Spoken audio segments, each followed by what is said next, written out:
O Agenda Econômica está de volta, conversando sobre a crise fiscal de estados e municípios com o professor da Escola Nacional de Administração Pública, José Luiz Panussá. Vamos ver a opinião e as propostas de dois senadores que ouvimos sobre esse tema. O Brasil está devendo de uma reforma tributária e fiscal capaz de reequilibrar a Federação Brasileira. Eu acho que há muita concentração na União e melhor distribuição para os estados e municípios.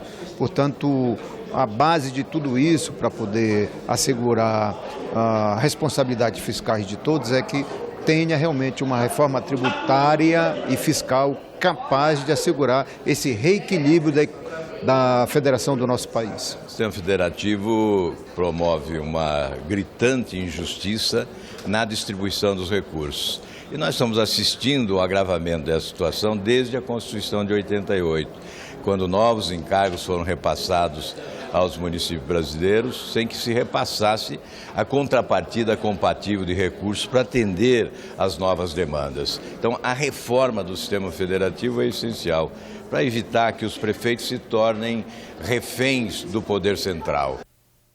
Então, professor, essa reforma aí é a única saída?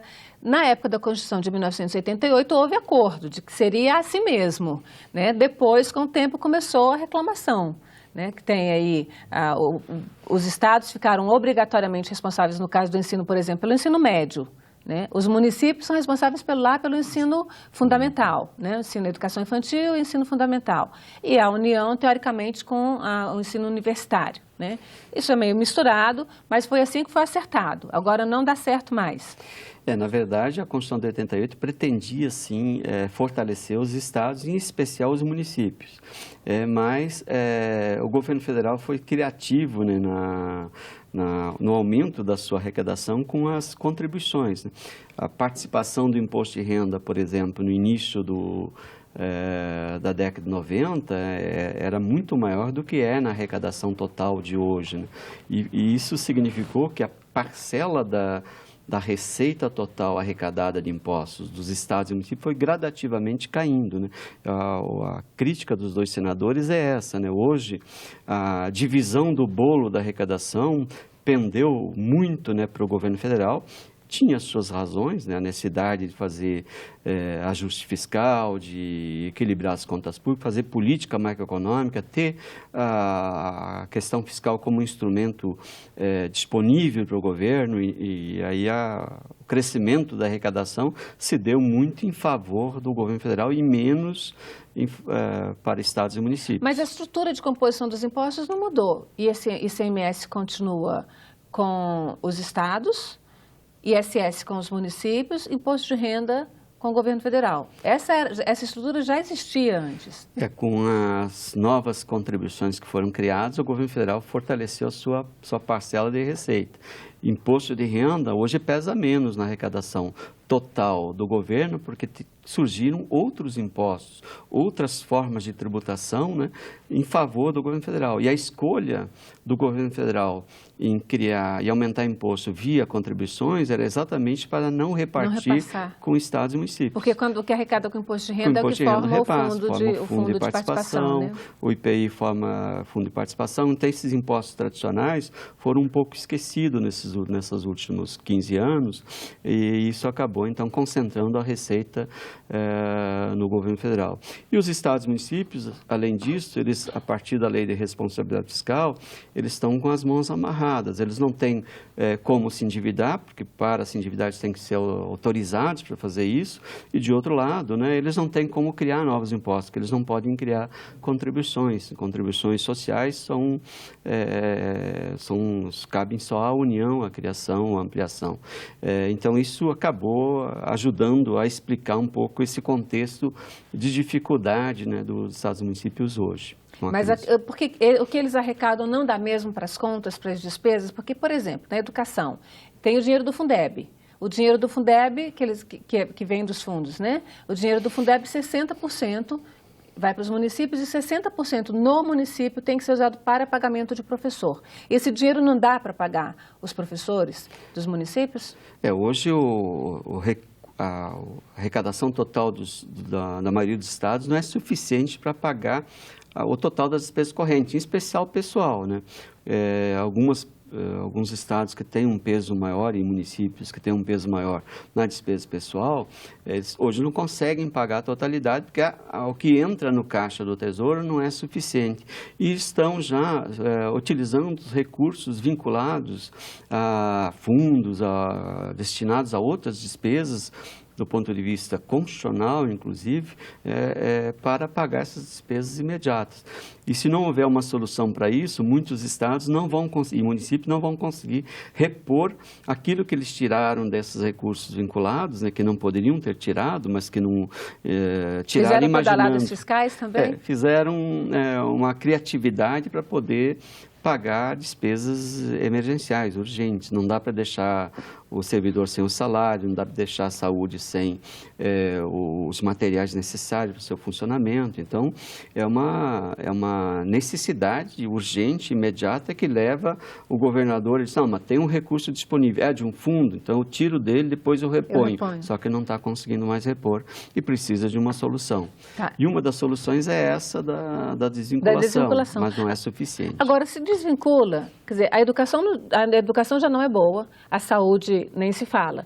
Isso porque tem um mínimo obrigatório a ser investido e que não é investido, né? O Rio Grande do Sul, por exemplo, nunca pagou o piso, não conseguiu alcançar o piso nacional dos professores, né?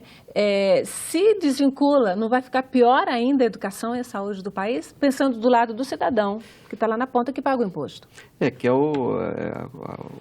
O Congresso Nacional reflete, né, a preocupação da sociedade. Então, a tendência no Congresso é sempre você vincular mais. Mas no contexto atual, dada a crise, dada a dificuldade de fechamento das contas de estados e municípios, a desvinculação pode ser um caminho, né, para tornar um pouco mais flexível a gestão das finanças públicas. E a cobrança da aplicação dos recursos, da garantia do atendimento de educação e saúde, né, pode vir de outras formas, até porque você tem uma diferença muito grande entre os estados, né? Você tem estados em que a juventude predomina e outros não. Então, você ter um parâmetro uniforme para todo o país, nesse momento talvez não seja mais adequado. Eu sou um defensor, né, de mais recursos para a educação, para a saúde, mas olhando do lado da dificuldade que estados e municípios têm e da necessidade que eles estão tendo de buscar recursos que eles não poderiam estar utilizando, mas também olhando a necessidade de manter saúde, manter o pagamento do servidor, manter o pagamento da aposentadoria, eles estão buscando esse recurso, o Congresso tem que dar uma resposta e aí a flexibilização pode ser uma delas. Para a gente entender bem, a questão dessa dívida, né, a questão desse risco, desse problema fiscal, é só porque a estrutura das contas foi mal feita, foi mal distribuída ou tem um tanto de má gestão? Eu diria que a conjuntura econômica que determina esse desequilíbrio. Pode ter, sim, alguns descuidos, um planejamento mal elaborado, mas ninguém imaginava que nós teríamos 2 anos de queda tão acentuada do PIB, de uma queda também tão grande da arrecadação, de uma necessidade crescente da população, porque na crise, né, a demanda por hospital público, a demanda então por serviço público cresce, e o Estado, por outro lado, tem uma queda na arrecadação, então a necessidade cresce e a capacidade de atender cai, e aí gera o desequilíbrio. Então, você tem que encontrar soluções. São soluções que criam uma ponte para um contexto de tranquilidade econômica e de arrecadação. E aí não só a flexibilização, mas tem também a necessidade de autorização para que os estados busquem financiamento no mercado financeiro, ou seja, voltem a ter condições de pagar todas as despesas que 2 coisas rapidinho para a gente encerrar. O senhor é a favor da desvinculação, então, das receitas e o senhor é a favor da volta da CPMF, que já se fala que pode ser uma solução para esse problema imediato, pelo menos? Eu sou a favor que se consiga uma solução para a dificuldade dos estados. A desvinculação é paliativa, ela não é suficiente, mas ela ajuda na gestão dos recursos. A autorização para captação de empréstimos seria um outro caminho. E sim, o governo federal deve adotar medidas, e a CPMF é uma solução. Ela tem já o nome de provisório, então ela criaria essa ponte para, no momento em que a arrecadação retoma a normalidade, ela possa ser extinta novamente. Mas, nesse momento, ela ajudaria, sim, tanto a União quanto estados e municípios.